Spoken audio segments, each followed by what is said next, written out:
Chief justice کی مدت ملازمت میں توسیع شرمناک عمل ہوگا۔ پی ٹی آئی کا کہنا ہے کہ چیف جسٹس کی مدت ملازمت میں توسیع شرمناک عمل ہوگا۔ ملک میں اداروں کی جو تباہی ہو رہی ہے، ججز تقرری آئینی ترامیم اسی روایت کا تسلسل ہے۔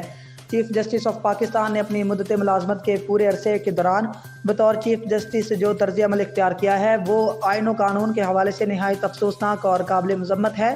پاکستان تحریک انصاف نے ججز تقرری کے لیے مجوزہ آئینی ترامیم کی مخالفت کا اعلان کر دیا۔ ایک بیان میں ترجمان پی ٹی آئی نے کہا کہ ججز تقرری آئینی ترامیم پر رد عمل کا اظہار کرتے ہوئے کہا کہ ملک میں اداروں کی جو تباہی ہو رہی ہے، ججز تقرری آئینی ترامیم اسی روایت کا تسلسل ہے۔ حکومت نے پچھلے 2 برس میں ہر وہ فیصلہ کیا جس سے آئین و قانون کی بالادستی کو نقصان پہنچتا ہے اور ادارے کمزور ہوتے ہیں۔ ترجمان نے کہا کہ موجودہ حکمران اداروں کو اس لیے کمزور کرتے ہیں تاکہ اپنے غیر قانونی اور غیر آئینی ایجنڈے کو آگے بڑھا سکیں۔ چیف جسٹس آف پاکستان نے اپنی مدت ملازمت کے پورے عرصے کے دوران بطور چیف جسٹس جو طرز عمل اختیار کیا وہ آئین و قانون کے حوالے سے نہایت افسوسناک اور قابل مذمت ہے۔